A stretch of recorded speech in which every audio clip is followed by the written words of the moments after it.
Baik, Assalamualaikum warahmatullahi wabarakatuh. Halo semua, nama saya Andi Setiawan dari BIGH Batch 13. Saya akan mempresentasikan final project probability saya yang berjudul Bayes Theorem. Nah, sebelum kita ke Bayes Theorem, kita akan mundur dulu sedikit ke conditional probability.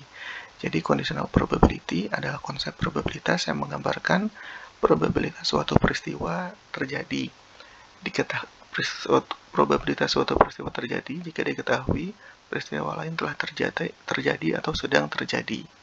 Nah, di dalam matematika di sini dapat digambarkan peristiwa peluang kejadian A jika diketahui B terjadi sama dengan jumlah A iris B dibagi jumlah B, atau peluang kejadian A iris B dibagi peluang kejadian B.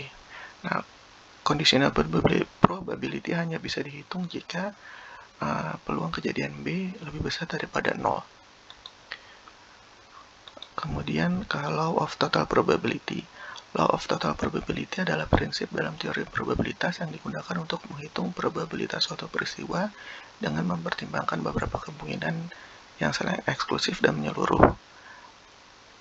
Prinsip ini memberikan kerangka kerja untuk menggabungkan probabilitas kondisional dari beberapa peristiwa yang saling eksklusif untuk mendapatkan probabilitas total dari suatu peristiwa.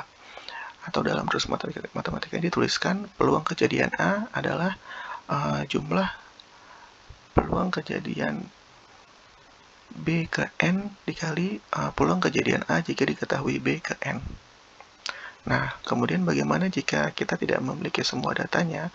Jadi dalam konsep conditional probability dan law of total probability tadi, bagaimana jika kita tidak memiliki data-datanya semua atau beberapa data? Nah, makanya di sini kita balik ke yang tadi, konsep tadi. Nah, di sini karena irisan bersifat komutatif, maka peluang kejadian A iris B sama dengan peluang kejadian B iris A. Disubstitusi dengan rumus probability of intersection, maka peluang kejadian A jika diketahui B dapat dicari juga dengan cara peluang kejadian A jika diketahui B sama dengan peluang kejadian A dikali peluang kejadian B jika diketahui A dibagi peluang kejadian B. Nah, inilah yang disebut dengan Bayes Theorem atau teorema Bayes. Bayes Theorem sendiri atau teorema Bayes diambil dari nama penemunya, yaitu Thomas Bayes yang merupakan seorang ahli statistik filsuf dari pendeta Inggris. Teorema ini menggambarkan hubungan antara peluang bersyarat dari dua kejadian. Teorema Bayes digunakan untuk memperbarui atau mengoreksi probabilitas suatu peristiwa berdasarkan adanya informasi tambahan. Lanjut ke contoh kasusnya. Di sini ada contoh kasus.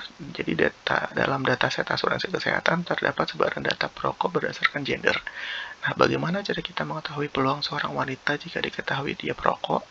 Nah, di sini kita diketahui jumlah prianya, jumlah wanita, kemudian ada peluang perokok jika diketahui dia pria dan peluang perokok jika diketahui dia wanita. Nah, pertama kita hitung dulu total populasinya, kemudian kita total hitung peluang dia pria, peluang dia wanita, peluang dia perokok jika diketahui pria, dan peluang dia perokok jika diketahui wanita. Kemudian kita cari law probability-nya, yaitu dengan menjumlahkan peluang dia pria dikali peluang dia perokok jika diketahui pria ditambah peluang dia wanita dikali peluang dia perokok jika diketahui wanita. Diketahui total peluang dia perokok yaitu 0,196. Nah, kemudian dengan konsep teorem Bayes Theorem tadi dapat kita cari peluang seorang wanita jika diketahui dia perokok, yaitu dengan mencari peluang dia wanita dikali peluang dia wanita jika diketahui perokok dibagi peluang dia perokok. Nah, di sini didapat angka 0,42. Jadi peluang seorang wanita diketahui dia perokok adalah 42%. Baik, terima kasih. Cukup sekian dan terima kasih presentasi dari saya. Kurang lebihnya mohon maaf. Assalamualaikum warahmatullahi wabarakatuh.